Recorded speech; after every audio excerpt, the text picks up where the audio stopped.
আমাদের আজকের লেকচারের টাইটেল হচ্ছে রিটেন কমিউনিকেশন।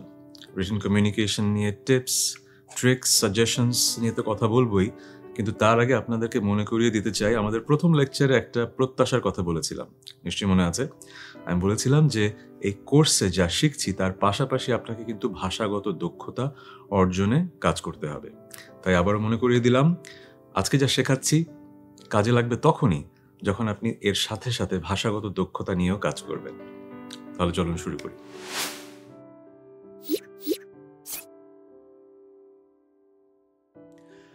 আজকের লেকচারটা 3টা ভাগে ভাগ করা আছে। রিটেন কমিউনিকেশনের কিছু জেনারেল গাইডলাইন নিয়ে আমি শুরুতে কথা বলবো। এরপর কথা বলবো এখনকার পৃথিবীতে রিটেন কমিউনিকেশন যে দুভাবে বেশি হয় আমাদের প্রফেশনাল ফিল্ডে, ইমেল কমিউনিকেশন এবং টেক্সট মেসেজিং, সেই দুই ফরম্যাটের কিছু স্পেসিফিক অ্যাডভাইস। তাহলে চলুন শুরু করি কিছু general advice about written communication. আপনাকে আমি 4টা কথা বলবো, সব সময় কথাগুলো মনে রাখতে হবে। প্রথম হচ্ছে আপনি যখন লিখবেন সেই লেখার টোনটা কি হবে। দ্বিতীয়ত হচ্ছে আপনি যখন লিখবেন, লিখে সাথে সাথেই কিন্তু আপনি যার জন্য লিখছেন তাকে পাঠিয়ে দেবেন না, আপনাকে প্রুফ রিড করতে হবে। তৃতীয়ত, আপনি কোথায় লিখছেন, এই লেখার ট্রেল কি থেকে যাবে? ট্রেল থেকে গেলে আমি কিভাবে চিন্তা করব কতদিন এই লেখাটা আসলে থেকে যাবে? আর চতুর্থ, আমি যাকে মেসেজ বা ইমেল পাঠাচ্ছি কোন সময় আমি পাঠাতে পারবো। তো প্রথমটা নিয়ে কথা বলি, টোন। আমি একটু চিন্তা করেছি যে লেখার টোন, ইংরেজি ভাষায় এই শব্দটা ইউজ করা হয়, এর বাংলাটা আসলে কি আমি আসলে খুঁজে পাইনি, কিন্তু আমি বোঝাতে চেষ্টা করলে এভাবে বোঝাতে চেষ্টা করব যে সবকিছুর কিন্তু একটা আদব কায়দা আছে না? আমরা কথা বলার সময় একটা আদব নিয়ে কথা বলি, যখন আমরা বড়দের সাথে কথা বলি, ছোটদের সাথে যখন কথা বলি আরেক ধরনের স্নেহ নিয়ে কথা বলি। লেখার টোন ব্যাপারটা এরকম, আমি কাকে লিখছি এটা বুঝে, ওই আদবটা বুঝে লেখা। যেরকম আপনি যদি আপনার বসকে টেক্সট করতে চান, আপনি কি লিখবেন যে come to my office at 4? আপনি কিন্তু বসকে হয়ে বলতে পারেন না, সাবঅর্ডিনেটকে হয়তো বলা যায়, তাই না? বসকে লিখতে গেলে কি, good morning sir, are you available at 4 PM? I would like to meet you for this and this matter. এভাবে যদি তারপরে আপনার নামটা লিখে যদি টেক্সট করেন, আপনি কিন্তু আদবটা রক্ষা করলেন। এটাই হচ্ছে টোন। ইউজুয়ালি যখন আমরা লিখি আমরা বলার চেষ্টা করি আমার টোনটা কার্টিয়াস হতে হবে, আমাকে যেন মনে হয় যে আমি একজন ভদ্র মানুষ, আমার লেখার মাঝে সেই ভদ্রতার ছাপটা আছে। সো আপনারা যখন লিখবেন এই অভ্যাসটা করার চেষ্টা করবেন যে বড় হোক, ছোট হোক, সিনিয়র হোক, জুনিয়র হোক, সবার সাথে ভদ্রতা বজায় রেখে যেন আমি রিটেন কমিউনিকেশনটা করি। এটা হচ্ছে ফার্স্ট অ্যাডভাইস। সেকেন্ড যে অ্যাডভাইস সেটা হচ্ছে প্রুফ রিডিং।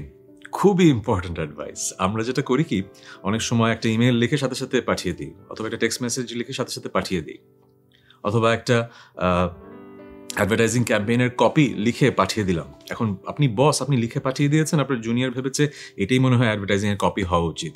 তারপরে যখন আপনি ডিজাইন করে বসের কাছে গেলেন, বস দিলেন ঝাড়ি। কিন্তু বস তো ওই একই কথা লিখেছে, কিন্তু হয়তো বস প্রুফ রিড করেনি, হয়তো ছোট্ট একটা টাইপও ছিল, হয়তো গ্রামেটিক্যাল একটা মিস্টেক ছিল। বস ভেবেছে যে যার উপরে দায়িত্ব আছে সে একদম ফাইনাল করে ফেলবে, কোনো গ্রামেটিক্যাল মিস্টেক থাকবে না, কিন্তু বকাটা কিন্তু সেই খাবে, কেন তুমি করোনি? কিন্তু অথচ আপনি বলতে পারছেন না বস যে আপনি তো এটা লিখে পাঠিয়েছেন। সো সবাইকেই, যিনি লিখছেন, যিনি পড়ছেন, সবাইকেই একটা কমিউনিকেশন থ্রো করার আগে প্রুফ রিড করতে হবে যে কোনো ধরনের গ্রামেটিক্যাল মিস্টেক আছে কিনা, কোনো টাইপো আছে কিনা, কোনো ধরনের টোনে প্রবলেম আছে কিনা। প্রুফ রিডিংয়ের কাজ এক একজন এক একভাবে করে। আমি যেটা করি, ইউজুয়ালি যখন ওয়ার্ড ডকুমেন্টস লিখি তখন স্পেল চেকটা অন থাকে, অথবা যখন কোনো ইমেল ব্রাউজারে কাজ করছি তখন গ্রামারলিটা অ্যাড অন করা থাকে। সো এক একজন এক একভাবে করে। আরেকটা উপায় আছে, মাঝে মাঝে করি, যখন কোনো expression I am not sure যে এটা আসলে কি গ্রামেটিক্যালি কারেক্ট কিনা, কিন্তু মনে হয় শুনেছি, তখন যেটা করি কোটেশনের ভেতরে ওই এক্সপ্রেশনটা লিখে আমি গুগলের ব্রাউজারে সার্চ দিই। যখন দেখি যে অনেক রেলেভেন্ট সার্চে ওই এক্সপ্রেশনটা ইউজ হয়েছে, তখন আমি বুঝি যে এটা হয়তো আসলেই কারেক্ট। এটা খুব একটা বেশি ইউজ করি না, বাট মাঝে মাঝে আসলে স্পেল চেক এবং গ্রামারলিতে সব কিছু উঠে আসে না, তখন এই কাজটা আপনি করতে পারেন। তৃতীয়, অনলাইন ট্রেলস বা ফুটপ্রিন্টস। ফুটপ্রিন্টস মানে তো জানেই, পদচিহ্ন। কিছু কিছু জায়গায় আমরা যখন হেঁটে যাই পায়ের ছাপ কিন্তু পরে আবার ছাপটা চলে যায়, যেরকম সমুদ্র সৈকতে। তাই না?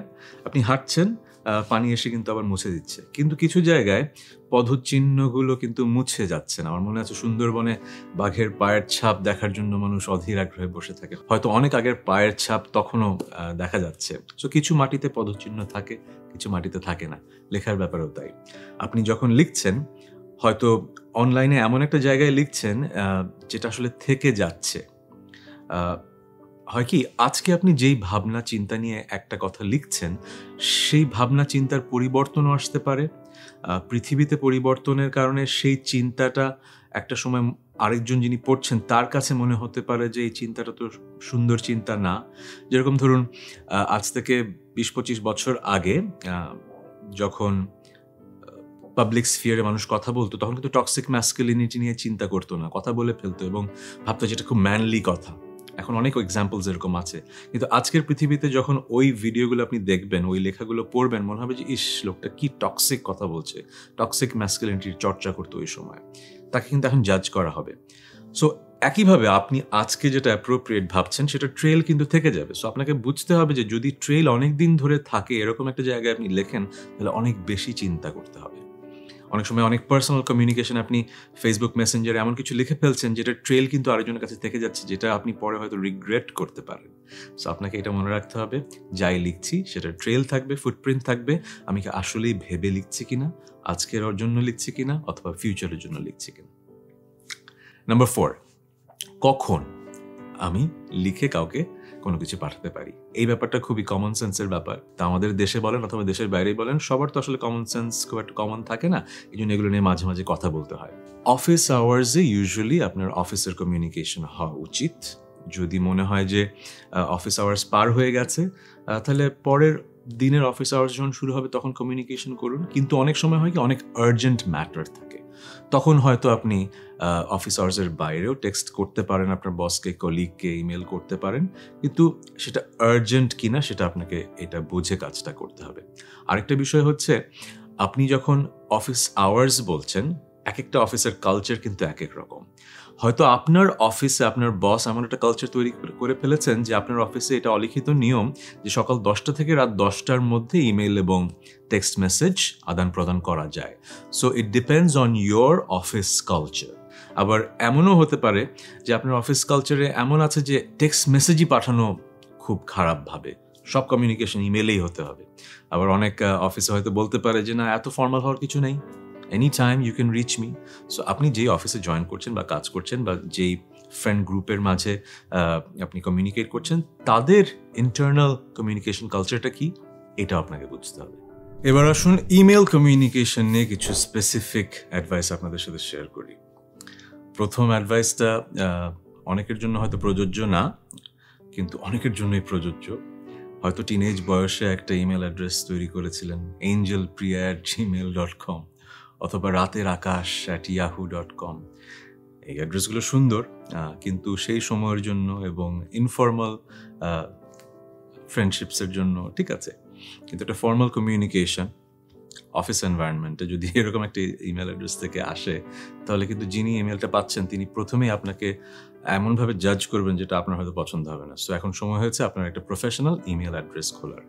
সো আপনার ফুল নেম দিয়ে, আর ফুল নেম বড় হয়ে গেলে ফার্স্ট নেম আর লাস্ট নেম দিয়ে একটা ইমেল অ্যাড্রেস খুলে ফেলুন। এটা হচ্ছে আপনার প্রথম কাজ। দ্বিতীয়, আপনি যখন ইমেলটা লিখবেন, প্রথমে আপনাকে একটা খুব ক্লিয়ার সাবজেক্ট লাইন লিখতে হবে, খুব বড় না, ওই যে কনসাইজ একটা সাবজেক্ট লাইন। ব্যাপারটা এভাবে ভেবে দেখতে পারেন, আপনি যখন একটা নিউজ পেপার খুলছেন, অনেকগুলো কিন্তু সংবাদের শিরোনাম দেখতে পাচ্ছেন। যেই সংবাদের শিরোনামটা দেখে আপনার মনে হচ্ছে এটা গুরুত্বপূর্ণ, সেই সংবাদটাই আপনি কিন্তু পড়ছেন। সেরকমই একটা মানুষের কাছে কিন্তু অনেক ইমেল আসে, পুরো ইমেলটা সে পড়বে কি পড়বে না এই ডিসিশনটা অনেকভাবেই সে নেয়। তার মধ্যে একটা হচ্ছে সাবজেক্ট লাইনে কি লেখা আছে। সো আপনাকে সাবজেক্ট লাইনটা খুব সুন্দর করে বোঝাতে হবে যে এটা একটা গুরুত্বপূর্ণ ইমেল কিনা, এবং এই পুরো সাবজেক্ট লাইনটা পড়ে যেন একটা আইডিয়া পেয়ে যাই ভেতরে কি লেখা আছে। সো এটা গেল। নেক্সট হচ্ছে আপনি কাকে ইমেলটা পাঠাচ্ছেন। আপনি যাকে ইমেলটা পাঠাচ্ছেন, টু দ্যাট পারসন। কিন্তু আপনি অনেক সময় অনেক ইমেল আছে শুধু একজনকে পাঠাচ্ছেন, অনেকজনকে পাঠাচ্ছেন, তখন কি হবে? যাকে মেইনলি পাঠাচ্ছেন তার ইমেল অ্যাড্রেসটা তো টুতে থাকবে, বাকিদের নামগুলো থাকবে সিসিতে। আপনি তাদেরকে কপি পাঠাচ্ছেন। এখন ঘটনাটা হচ্ছে ইউজুয়ালি যখন অফিস এনভায়রনমেন্টে অনেক মানুষের কাছে ইমেল যায় তখন বসকে অ্যাড্রেস করা হয় হয়তো, কিন্তু অনেক সময় বসকে অ্যাড্রেস করা হয় না। যার কাছ থেকে আপনি রিপ্লাই এক্সপেক্ট করছেন তাকে টুতে রাখতে হয়, বসকে হয়তো আপনি সিসিতে রাখছেন। আবার এমন সময়ও আসে যখন আসলে কাদেরকে পাঠাচ্ছেন এটা সবার কাছে আপনি ডিসক্লোজ করতে চান না, for many reasons, privacy reasons থাকতে পারে, আর অনেক কারণ থাকতে পারে। অফিসের ভেতরে ডিফারেন্ট ডাইনামিক্স কাজ করতে পারে। আপনার বস হয়তো আপনাকে বলেছে যে আমাকে বিসিসিতে রেখো।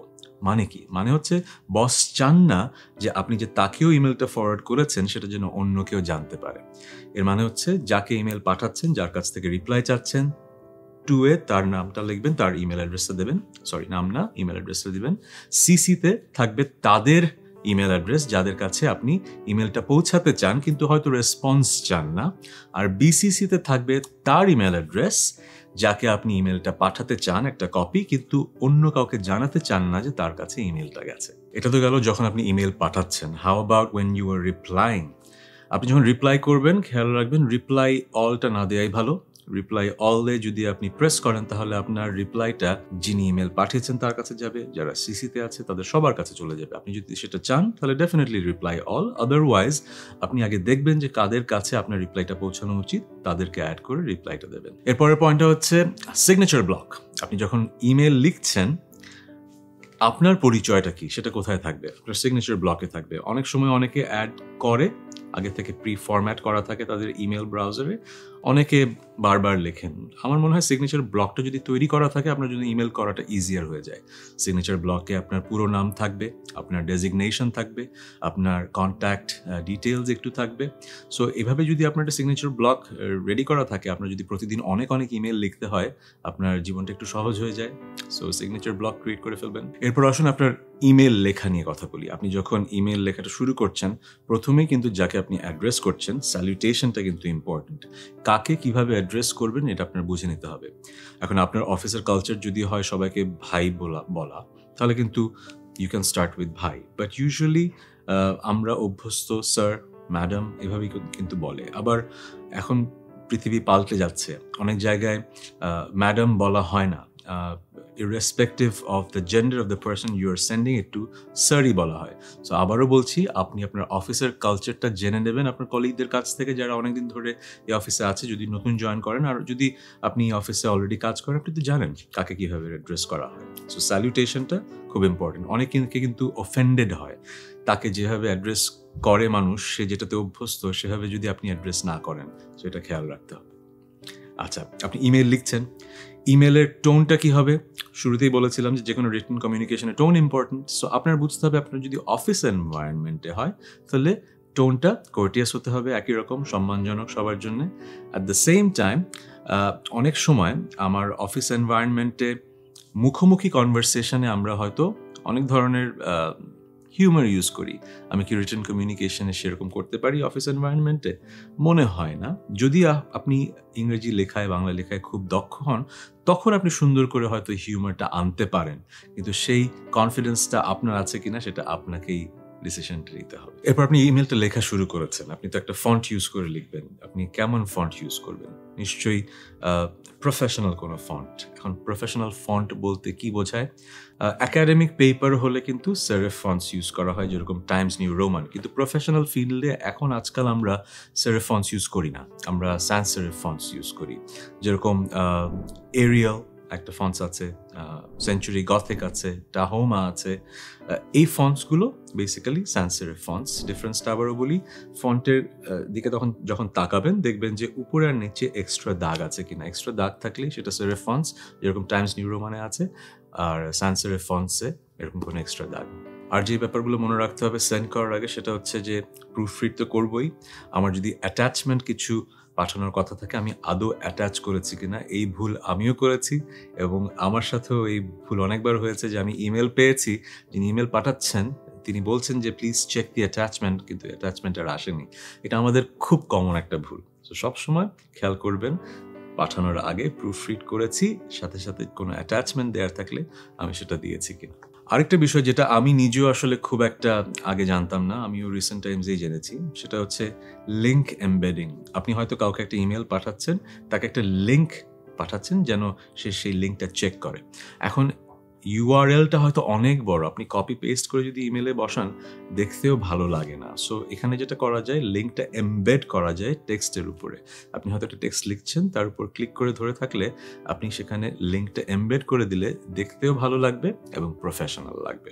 এই কাজটা আমিও খুব বেশি দিন আগে থেকে করি না, কিন্তু করার পর থেকে দেখেছি আমার ইমেলটাও দেখতে ভালো লাগে। লাস্ট যে পয়েন্টটা বলতে চাই, সেটা আমি আমার নিজেকেও বলতে চাই, সেটা হচ্ছে যে ইমেলই আসুক আপনার পরিচিত মানুষ হলে রিপ্লাই করতে হবে। যেটা হয় কি, আমি অ্যাজ এ পাবলিক ফিগার হয়তো প্রতিদিন অনেক ইমেল, অনেক টেক্সট, অনেক কিছু পাচ্ছি। আমার জন্য হয়তো সেটা হিউম্যানলি পসিবল না, কিন্তু আপনি আমার যদি প্রফেশনাল ফিল্ডে দেখেন, আমার কাছে যদি প্রফেশনাল কোনো ইমেল আসে আমি কিন্তু সেটা অ্যাড্রেস করি। সো আমি আপনাদেরকে বলছি, if you are a private figure এবং একটা কর্পোরেট ফিগার হন, আপনার কাছে যদি ইমেল আসে আপনাকে সময় নিয়ে না হলেও কয়েকদিন পরে হলেও অ্যাটলিস্ট ইমেলটার রিপ্লাইটা দেওয়া উচিত। আর যদি এমন হয় ভুল করে কোনো ইমেল আপনার কাছে আসলো, সেটারও ইমেল দেওয়াটা কিন্তু ইজ এ গুড থিং। যেরকম হতে পারে আপনার কাছে একটা ইমেল আসলো, আপনি তাকে রিপ্লাই পাঠালেন যে I believe this email was meant to be for someone else. I'm just letting you know that you have sent it to the wrong person. এভাবে যদি লিখে দেন, তার সাথে আপনি কিন্তু একটা সুন্দর র্যাপও বিল্ড হয়ে গেল। সো আপনার কাছে যত ইমেল আসবে সেগুলো ইমেল পাঠানোর চেষ্টা করবেন, যত ছোটই হোক অ্যাটলিস্ট একটা ইমেল পাঠানোর চেষ্টা করবেন রিপ্লাই। আর যদি এমন ইমেলও আসে যেটা আপনার জন্য না, সেটারও আপনি ইমেল পাঠাতে পারেন। এ তো গেল ইমেল কমিউনিকেশন নিয়ে কথা। এবার আসুন কিছু কথা শেয়ার করি টেক্সট মেসেজিং নিয়ে, যেটা আমরা প্রতিদিন করি। তো আপনি ভাবতেই পারেন যে টেক্সট মেসেজিং নিয়ে আবার শেখার কি আছে। শেখার যে ব্যাপারটা আছে সেটা হলো, অনেক সময় আমরা যখন বন্ধুদের সাথে, পরিচিত মানুষের সাথে কথা বলছি টেক্সটে, তখন তো আসলে নিজের পরিচয় দিতে হচ্ছে না। কিন্তু যখন আপনি এমন কাউকে টেক্সট মেসেজ পাঠাচ্ছেন যিনি আপনার বন্ধু নয়, ফ্যামিলি মেম্বার নয়, তখন তো এমনও হতে পারে যে আপনার নাম্বারটা তার কাছে সেভ করা নেই। সো শুরুতেই টেক্সট পাঠানোর আগে you have to introduce yourself. বলবেন যে hello, Tahsan here, I am texting you regarding this. তার মানে আপনি শুরুতেই কিন্তু এস্টাবলিশ করে ফেলছেন যে এই মানুষটা চিনতে পারছে যে আপনি পাঠাচ্ছেন। এটা হচ্ছে নাম্বার 1। নাম্বার 2, অনেক সময় আমরা যখন টেক্সট করি, আমরা মনের ভাব পুরোপুরি প্রকাশ করতে 3-4টা টেক্সট করে ফেলি। প্রফেশনাল ফিল্ডে আসলে এটা একজনের সময় নষ্ট করা। একবার নোটিফিকেশন আসলো, সে দেখলো, আবার একটু পরে আবার নোটিফিকেশন আসলো, এই অধিকারটা তো আপনার নেই। সো আপনার যেটা করতে হবে, একটা সুন্দর মেসেজে সবগুলো কথা লিখে পড়ে তারপরে যেন আপনি সেন্ড করে ফেলেন। একটা কথার জন্য একটাই মেসেজ।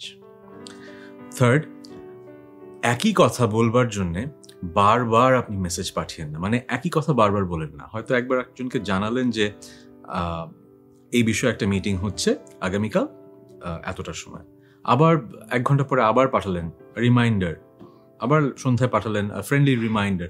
আপনি হয়তো ভাবছেন ফ্রেন্ডলি রিমাইন্ডার, কিন্তু যিনি বারবার টেক্সট পাচ্ছেন তিনি হয়তো বিরক্ত হচ্ছেন।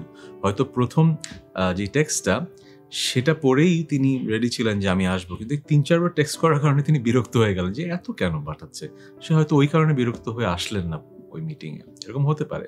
সো থার্ড পয়েন্টটা হচ্ছে, আপনি একটা ইম্পর্টেন্ট কথা একবারই পাঠাবেন। যে কাজের ইম্পর্টেন্স বুঝবে সে বুঝবে, আর যে বুঝবে না তাকে বারবার বিরক্ত করার দরকার নেই। ওকে, লাস্ট যে পয়েন্টটা আমার বলতেই হবে সেটা হচ্ছে, আমি আজকাল খুব ব্যাপারটা এক্সপিরিয়েন্স করি। আমাদের তো আসলে জীবনটা কম্পার্টমেন্টালাইজ করতে হয় ইন আ ওয়ে। এটা প্রফেশনাল, এটা পার্সোনাল। এখন পার্সোনাল লাইফে আমরা কিন্তু যখন টেক্সট লিখি অনেক ইমোজিস ইউজ করি, এটা আজকাল খুবই কমন একটা ব্যাপার না? কিন্তু প্রফেশনাল ফিল্ডে কিন্তু ইমোজিস অতটা ইউজ করা উচিত না। অতটা কি, মানে আসলে ইউজ করা উচিত না বেশ কয়েকটা কারণে। এক হচ্ছে, ইমোজিস আর জেনারেশন স্পেসিফিক। এই ব্যাপারটা আমি কিভাবে বোঝাবো? আপনি যেভাবে ইমোজি একটা ইউজ করছেন, আপনার চেয়ে 10 বা 15 বছর জুনিয়র একটা কলিগ কিন্তু ওই ইমোজিটা অন্যভাবে ইউজ করছে। এক এক ইমোজি এক এক জেনারেশনের কাছে কুল হয়, আবার আনকুল হয়। আবার এক এক ইমোজির কিন্তু এমন একটা অর্থ থাকে যেটা হয়তো আমরা যাদের একটু বয়স হয়েছে তাহলে জানিও না। হয়তো একটা ইমোজি যেটা যারা এখন টিনেজার সেই ইমোজিটা একটা খুব খারাপ অর্থে ইউজ করছে, এরকম ঘটনা কিন্তু ঘটেছে যে আপনি একটা ইমোজি ইউজ করে পাঠালেন কিন্তু যে পেলো সেটা আসলে খুব বাজেভাবে ইন্টারপ্রিটেশন হলো। সো ইমোজিটা প্রফেশনাল ফিল্ডে ইউজ না করাই ভালো। সো আজকের লেকচারে আমরা রিটেন কমিউনিকেশন নিয়ে কিছু জেনারেল গাইডলাইন শিখলাম, আমরা ইমেল কমিউনিকেশনের কিছু এটিকেট জানলাম, কিছু ফর্ম্যালিটিস শিখে ফেললাম, আবার টেক্সট মেসেজিংয়েরও কিছু গাইডলাইন্স সম্পর্কে টিপস নিলাম। এখন আপনাদেরকে আমি একটা রিকোয়েস্ট করতে চাই, আজকে যা শিখলাম সেটা নিয়ে একটা ইমেল কম্পোজ করে ফেলেন, আমাকে পাঠিয়ে দেন। অ্যাড্রেস হচ্ছে tahsanKhan@10minuteschool.com। আমি সবগুলো পড়বো সেটা আমি বলতে পারছি না, বাট আমি অনেকগুলো পড়বো, কিন্তু 10 মিনিট স্কুলের টিমের সবাই পড়বে। পড়ে বেস্ট 10 থেকে 15টা ইমেল আমার কাছে ফরওয়ার্ড করবে। আমি সেখান থেকে বেছে নেব 3 জনের ইমেল যাদের ইমেল পড়ে আসলেই আমার ভালো লেগেছে এবং আমার মনে হয়েছে তারা আমার লেকচার শুনে আসলেই শিখেছে এবং সেই লার্নিংগুলো ইমেলে ইনকর্পোরেট করেছে। আমি সেইগুলো রিপ্লাই আপনাদের দেব। So tahsanKhan@10minuteschool.com। দেখা হচ্ছে নেক্সট লেকচারে।